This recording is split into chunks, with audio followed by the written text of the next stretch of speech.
What's going on, Twin Tiers, and welcome to Twin Tiers Football, brought to you by Simmons Rockwell Ford. Ryan Campbell alongside Karina Norman. And Karina, the regular season is starting to wind down, but that means the matchups are really heating up. That's right, Ryan. We're going to begin the night in a rivalry matchup in Section 4 with a lot on the line. Definitely, and that game was Corning and Elmira. The Hawks and the Express playing for the Section 4 Class AA regular season title. Now the winner gets a bye into the section championship game.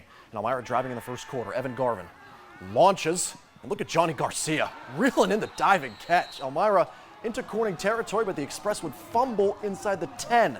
So now we go to the second. The Express pinned at the 1. Carter Sparks just gets right through the line. Watch out. There's a safety. Corning gets on the board first, make it 2-0. And then on their very next possession, they go with the sweep to James Freeman.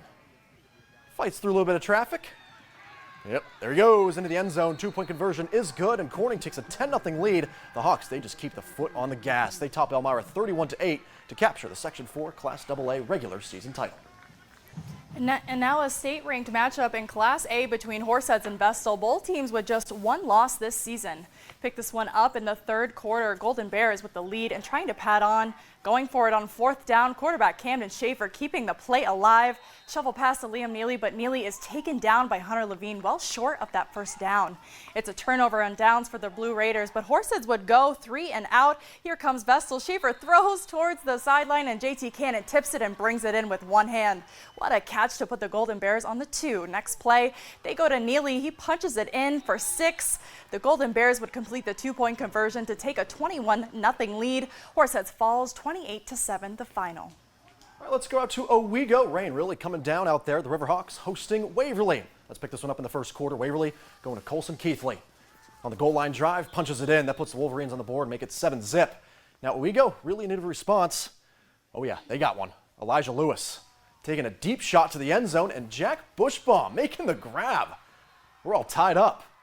And now Waverly back on offense this time. Joey Tomaso going to Xavier Watson. Find a little bit of space on the sideline, but there's Bushbaum knocking the ball loose. So we go on top of it, but can't do anything with it. So now Waverly attacking once again. It's a bad snap. No big deal, though, for Tomaso. Recovers, fires to Jake Van Houten for the score. Waverly right back out in front, and they stay there. Wolverines win their 6th straight, 24-7. And now let's head out to Watkins Glen, where the Schuyler Storm hosted Whitney Point tonight. First quarter score is 6-zip Storm. Gavin Lomayer stepping back and lobbing it towards the end zone. And there's Brady Cannon with the catch. That's another Storm touchdown. Score is 13-0. And into the second quarter now, Lomayer with the handoff to Bradley Gillis. Gillis finds the hole through the defenders, and he is off. There is no stopping him. He runs the ball right into the end zone to extend the Storm's lead 20-0. And a similar play here, Lomayer hands it off to Gillis, and he's going to make it to the end zone with no problem. Extra kick was no good on this one. Storm up 26-0, and they end up coming out on top tonight, 69-16. Big win for them. Let's move on to SVEC. The Eagles hosting the Walton Warriors tonight. Now let's start in the first quarter. Quarterback Jacek Terraberry calling his own number, just dodging around some defenders, runs out of bounds. There's a few-yard gain, and now we move on. London Gardner with the handoff to Darren Wally. Wally runs just right up the middle, and Gardner hard to get down. Finally tackled. That's a first down for the Warriors. But now we go back. Eagles in possession. Terraberry with the carry this time. Does a little spin move, but the Warriors defense swoops in, takes him down, and now a few drives later, Terraberry fakes the handoff, and he throws to John Johnston. There's a big gain for the Eagles, and the game would remain scoreless late in the second quarter, but the Eagles unable to get on the board tonight. The Warriors, they win this one 14-0.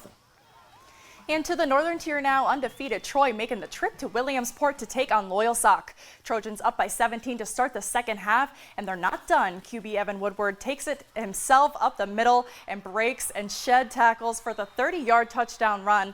31-7 Troy.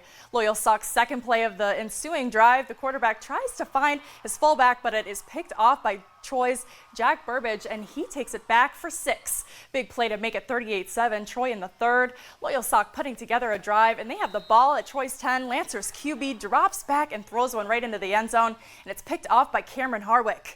And Troy driving now, running back. Clayton Smith runs it in for the 3-yard TD. Troy cruises to 9-0 with a 44-7 44-7 win over Loyalsock. Troy will wrap up their regular season next week with the old shoe game against Canton. That'll definitely be a big one. Let's take a look at some scores from around the area. Starting in the northern tier, Sayre did get their first win of the season, edging out Montgomery 14-12, and Canton, they took their first loss of the season. They fell to a really good Milton team, 14-7. County Valley, they get the win over Wellsboro, 12-0. Wyalusing picked up a road win over North Penn Mansfield, 37-16 at Island Park. Athens, they lose against Central Columbia on the road, 28-14.